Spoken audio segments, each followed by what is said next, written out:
Hello students, welcome back. देखिए, आज हम करेंगे क्विक रिवीजन फिजिकल केमिस्ट्री के फर्स्ट चैप्टर का, जिसका नाम है सॉलिड स्टेट।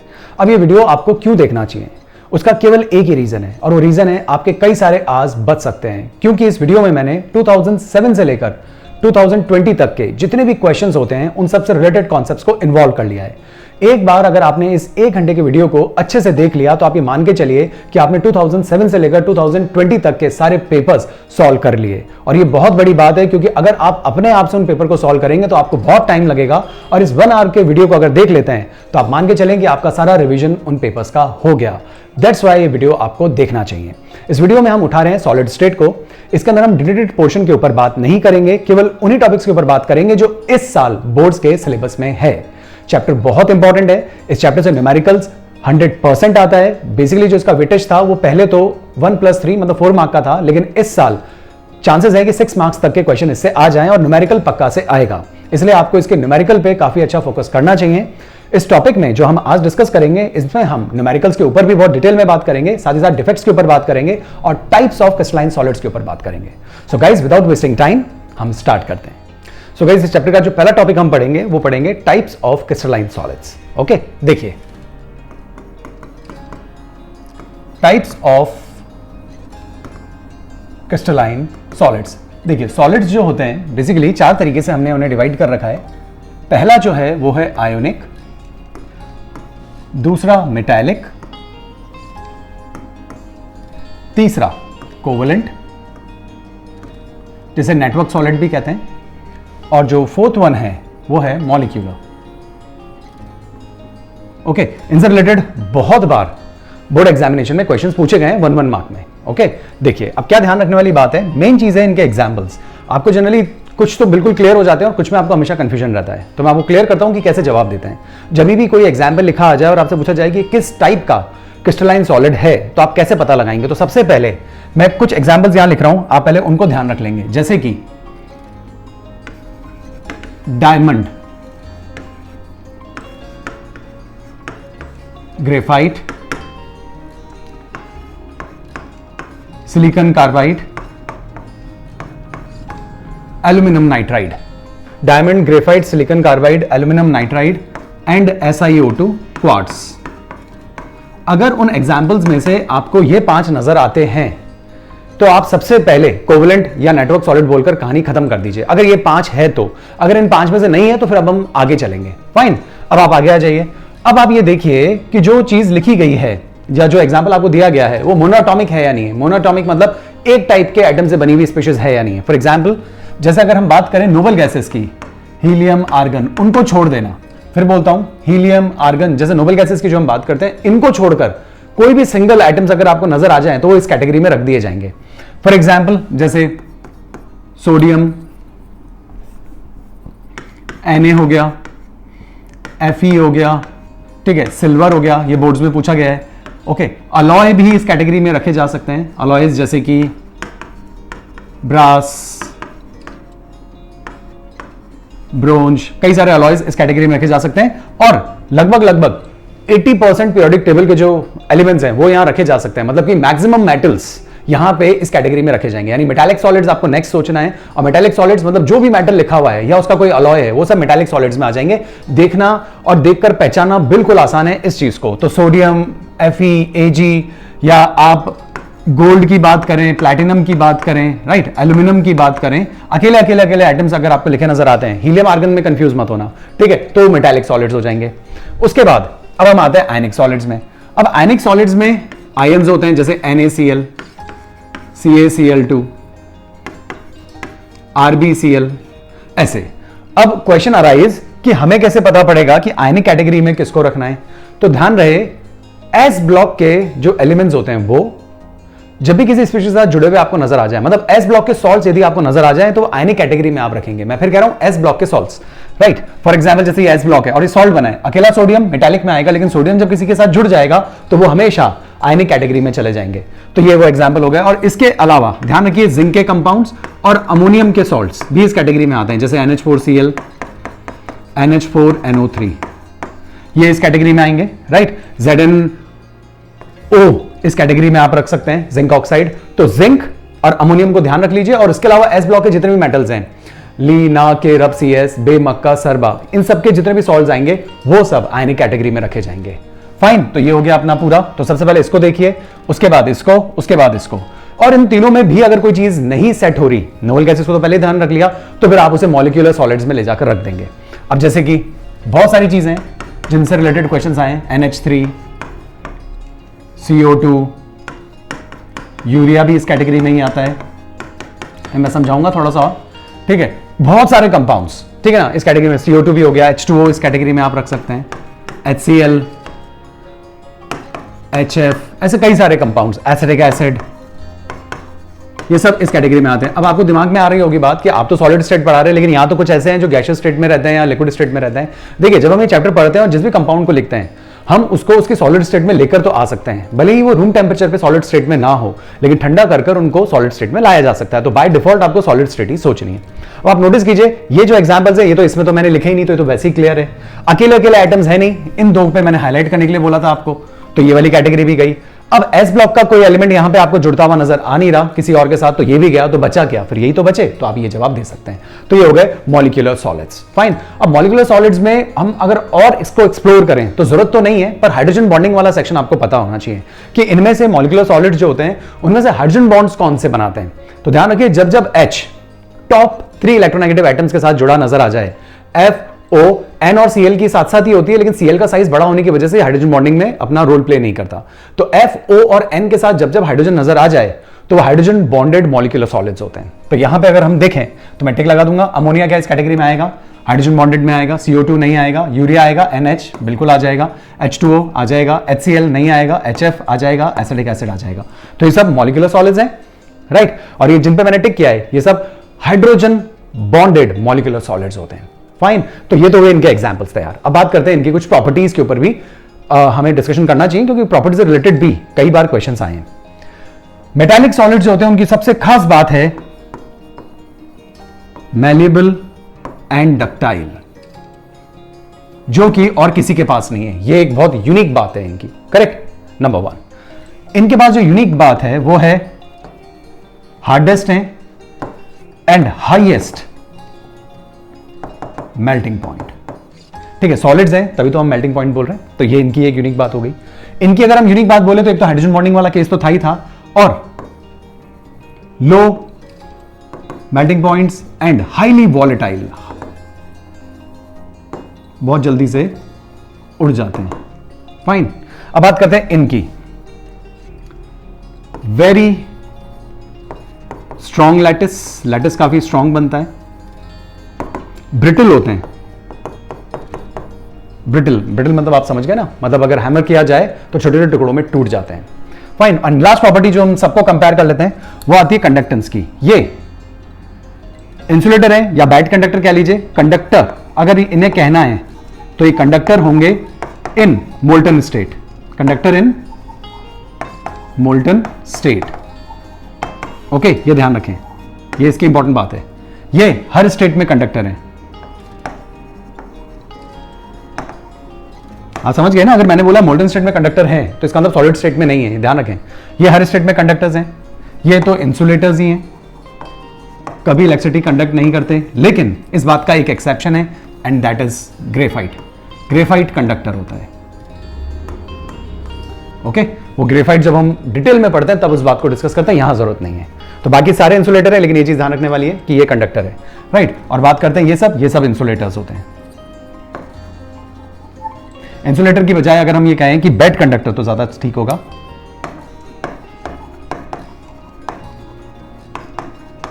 बेड कंडक्टर कह लीजिए, ठीक है, या फिर इंसुलेटर भी कहेंगे तो बात चल जाएगी। यानी कुल मिलाकर ये बातें अगर आपको ध्यान है तो मैं आपको अश्योर करता हूं इनसे रिलेटेड किसी क्वेश्चन में आपको परेशानी नहीं होगी। सबसे ज्यादा प्रॉब्लम आती है एग्जांपल्स में, ट्रिक मैंने बता दी। दूसरी बात जो मैंने अभी आपको समझाई बहुत इंपॉर्टेंट है, इनकी एक यूनिक फीचर जो होते हैं उनको आप ध्यान रख लीजिए। जो वो फीचर्स मैंने यहां पे लिख दिए हैं, अगर आपको ये ध्यान रहेंगे तो आपसे इससे रिलेटेड क्वेश्चंस में गड़बड़ नहीं होगी। ओके, तो ये अभी हमने खत्म कर लिया है। अब हम नेक्स्ट चलते हैं। नेक्स्ट हम बात करेंगे अब न्यूमेरिकल्स के ऊपर, जो कि बहुत इंपॉर्टेंट केस है। हर साल इस टॉपिक से न्यूमेरिकल आता ही आता है, पक्का है, 3 मार्क का न्यूमेरिकल आएगा। अब न्यूमेरिकल में स्टूडेंट्स को जनरली परेशानी होती है। मैं आपको एक बहुत ही अच्छी ट्रिक बताऊंगा जिससे गलतियां होने के चांसेस बहुत कम हो जाएंगे। हाँ, कैलकुलेशन में अगर आप कोई मिस्टेक करते हैं तो फिर वो एक अलग बात हो जाती है। बाकी हाँ, कॉन्सेप्ट में कोई गलती नहीं होगी। फाइन, तो चलिए हम आगे बढ़ते हैं।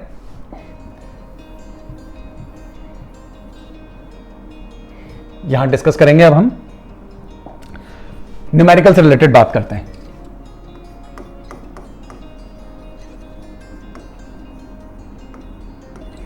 देखिए, न्यूमेरिकल से रिलेटेड क्या बात की जा सकती है। सबसे पहले कुछ इंपॉर्टेंट से पॉइंट्स हैं जो आपके तैयार होने चाहिए, जैसे कि टाइप्स ऑफ यूनिट सेल्स, ठीक है, या टाइप ऑफ यूनिट सेल कर लेते, टाइप ऑफ यूनिट सेल्स, ठीक है, type of unit cells. Now यहां पे देखें, सबसे पहले हम इनके टाइप देख लेते हैं, फिर आगे की बात करेंगे, क्योंकि न्यूमेरिकल्स की जो कहानी है वो यहीं से शुरू होती है। हमें ये नहीं होता कि सीधा डेंसिटी का फॉर्मूला लगा दिया और क्वेश्चन कर रहे हैं, ऐसा नहीं है। कहानी यहां से शुरू करेंगे और वहां तक ले जाएंगे। देखिए, अब सबसे इंपॉर्टेंट, सबसे पहले हम बात करेंगे सिंपल या प्रिमिटिव यूनिट सेल की। ध्यान रखें, सिंपल या प्रिमिटिव यूनिट सेल। दूसरा, बॉडी सेंटर्ड। तीसरा, एंड सेंटर्ड। और चौथा, फेस सेंटर्ड यूनिट सेल्स। क्या बातें आपको ध्यान रखनी है? ध्यान रखना है Z, number of atoms per unit cell. यहां पे number of atoms per unit cell कितने होते हैं? केवल कॉर्नर कॉर्नर पे एटम्स होते हैं, तो उसके हिसाब से number of atoms per unit cell 1 आएगा, ठीक है। पोजीशन ध्यान रख लीजिए, इसके अंदर पोजीशन जो होती है वो होती है कॉर्नर्स, ओके। और जब आप डेरिवेशन करते हैं, डेरिवेशन आपको ध्यान रखना है, सॉल्व करके देखना है। मैं डेरिवेशन यहां करके नहीं दिखाऊंगा, लेकिन डेरिवेशन में से जो आउटपुट आता है मेन, वो आता है A इक्वल्स टू 2R। ये आपको ध्यान रखना है, where A is edge length and R is radius of atom. ये बहुत इंपॉर्टेंट बात है, ये आप ध्यान रखें, ये मेन चीज है, ओके। चलिए अब आता है बॉडी सेंटर्ड। बॉडी सेंटर में कॉर्नर्स होता है, राइट। हम यहां पे लिख देते हैं, पहले तो Z आपको पता होना चाहिए, इसका Z होता है कॉर्नर्स के कारण 1 और जो बॉडी के सेंटर में होता है उसके कारण 1, यानी कि 2। लोकेशंस क्या है? लोकेशन है corners and body centre. Fine, now relation इससे क्या आता है? इससे रिलेशन आता है √3a is equals to 4R। Very important, हम न्यूमेरिकल्स में इस चीज को काम में लेंगे। कभी कभी तो न्यूमेरिकल डायरेक्ट आ जाता है, कह देते हैं कि कोई भी एक एटम है, ठीक है ना, वो एक पर्टिकुलर ज्योमेट्री में अरेंज्ड है, वहां पे जो एज लेंथ है, उस पर्टिकुलर जो यूनिट सेल बना है उसके अंदर जो एज लेंथ है उसकी वैल्यू आपको दे देते हैं और बोलते हैं बताइए जरा उस एटम का रेडियस क्या होगा। अरेंजमेंट दे दिया BCC, अब आपसे कह रहे हैं एज लेंथ देके रेडियस पूछ रहे हैं, तो जैसे उन्होंने बोला BCC, तो BCC आप यहां आ जाएंगे, इस रिलेशन में आ जाएंगे। एज लेंथ दी हुई है, ये रही एज लेंथ, और रेडियस ऑफ द एटम पूछा है, सीधा क्वेश्चन सॉल्व यहीं पे। फाइन, सिमिलरली एंड सेंटर की यदि हम बात करें, इसमें न्यूमेरिकल नहीं आता है, मैंने देखा नहीं है कभी भी, राइट, क्योंकि थोड़ा सा कंफ्यूजन भी होता है, क्योंकि दोनों के लिए Z जो आएगा वो 2 आता है, तो इसमें भी कॉर्नर्स पर होते हैं और अपोजिट फेसेस पर होते हैं। तो अपोजिट फेसेस मतलब 1/2 × 2, तो 1 ही आ जाता है, तो 2। तो यहां पे जो लोकेशन होती है वो कॉर्नर्स तो होना ही है, प्लस अपोजिट फेसेस कह सकते हैं ओनली, ठीक है, अपोजिट फेसेस पे होता है। इसके लिए कोई रिलेशन हमने डेरिवेशन ना दो बोर्ड्स में, और यहां हम उस चीज को उठाते भी नहीं है, तो इसके ऊपर ज्यादा बात नहीं करते। अब बात करते हैं फेस सेंटर्ड पे, तो फेस सेंटर्ड के लिए Z की वैल्यू आती है 4, कॉर्नर्स के कारण 1, और हर फेस पर होता है 6 फेसेस होते हैं, हर एक से 1/2 पार्ट, तो इससे आ जाएगा 3, तो कम्स आउट 4। वो सब कैसे आया जरूरत नहीं है, आप बस 4 ध्यान रखिए, ठीक है। लोकेशंस क्या होती है? लोकेशन होती है face centre plus corner, corner plus face centre, okay. Now relation क्या ध्यान रखना है? √2a इक्वल्स टू 4R, यानी कि जो मेन चीज आपको ध्यान रखनी है वो ध्यान रखनी है ये रिलेशन, और ये साथ में पता होना चाहिए कि किसके लिए कौन सा रिलेशन है। तो ये रिलेशंस आपको ध्यान अगर है तो फिर परेशानी नहीं आएगी, आई अश्योर यू, ठीक है ना। तो रिलेशन ध्यान रखिए, Z की वैल्यू ध्यान रखिए। तो ये तो हो गया यूनिट सेल। यूनिट सेल क्या होता है? Simplest building block of the crystal, ठीक है ना। बहुत इंपॉर्टेंट बात ये होती है कि जो क्रिस्टल की डेंसिटी होती है वही यूनिट सेल की डेंसिटी होती है। क्यों? क्योंकि डेंसिटी एक इंटेंसिव प्रॉपर्टी है, क्वांटिटी पे डिपेंड नहीं करती। फाइन, तो आप छोटे से यूनिट सेल की बात करेंगे, मास बाय वॉल्यूम लेकर उसका जब डेंसिटी निकालेंगे, या पूरे क्रिस्टल के मास बाय वॉल्यूम, पूरे क्रिस्टल का वॉल्यूम लेकर जब डेंसिटी निकालेंगे तो डेंसिटी सेम आती है। बहुत इंपॉर्टेंट बात है, वो मैं यहां पे हाईलाइट कर देता हूं। Density of a crystal and its unit cell